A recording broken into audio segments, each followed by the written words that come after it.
Là, je vais poser une question. Vraiment, j'ai besoin d'avoir ton avis le plus honnête possible.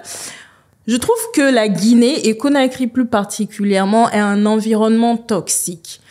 Qu'est-ce que j'entends par environnement toxique? C'est un milieu où tu n'as pas la possibilité, surtout en tant que femme, même si c'est aussi vrai pour les hommes, de t'exprimer pleinement. Qu'est-ce que je veux dire par s'exprimer pleinement? Si tu es une femme qui fume des cigarettes, tu ne peux pas fumer. Si tu es une femme qui aime plutôt porter des jupes, même jupes aux genoux, c'est compliqué, on va te voir bizarrement. Si tu es une personne, par exemple, qui a l'habitude de dire ce qu'elle pense, ça va être compliqué.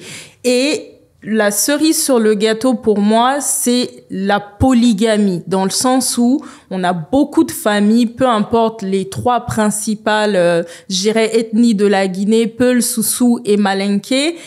Pour moi, la polygamie, c'est un fléau parce que les familles, en fait, sont en conflit de l'intérieur, même si on le voit pas de l'extérieur. Et quand tu ajoutes cela à tout ce que je viens de dire précédemment, tu as juste un cocktail de toxicité pas possible.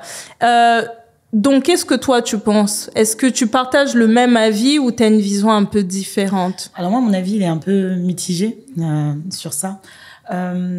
Je pense que tout d'abord, la Guinée, c'est un pays musulman. Donc, qui dit pays musulman, c'est sûr que 95% de la population est quand même musulmane en Guinée. Donc, c'est sûr que dans les pays musulmans, il y a certains préceptes qui fait que tu peux pas aller là-bas avec des mini-jupes. Enfin, même si tu peux les porter sur la plage, les gens les portent sur la plage.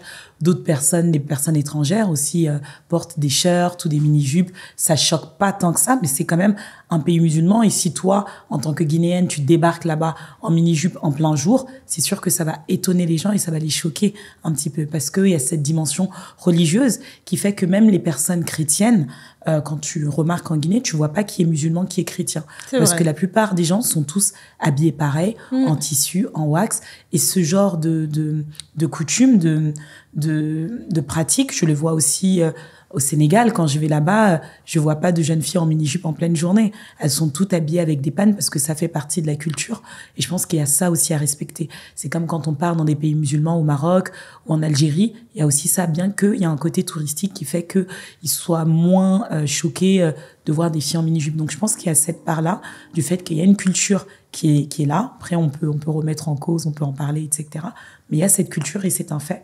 Ce qui concerne la polygamie, toujours, la Guinée, c'est un pays musulman. L'islam autorise la polygamie. Donc, il y a beaucoup de gens qui prennent des femmes alors qu'il y a quand même des conditions à respecter dans l'islam pour prendre 1, 2, 3, 4 femmes. Ces conditions sont souvent pas respectées, on va se le dire, en Guinée. Donc, pour le droit des femmes, enfin voilà, on est d'accord pour le droit des femmes. Moi, je trouve que la Guinée, on n'y est pas encore. Voilà. Pour te dire, on n'y est pas encore parce qu'il y a plusieurs...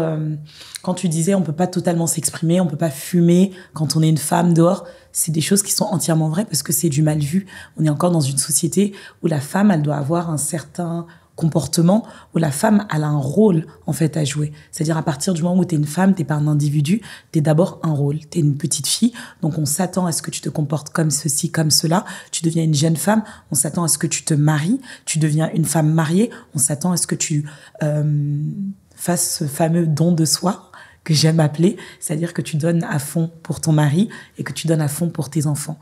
Mais toi, en tant qu'individu de femme, tu disparais.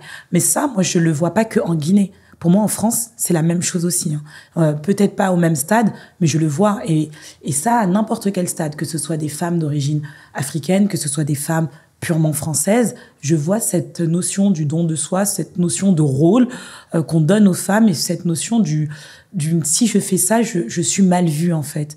Tu vois, je trouve que c'est quand même... C'est pour ça que je suis nuancée. C'est vrai qu'en Guinée, parfois, on peut se dire c'est assez toxique parce que t'as l'impression d'être tout le temps jugée, t'as l'impression que justement, t'es une femme, donc on t'attribue un rôle, on s'attend à ce que tu sois comme ceci.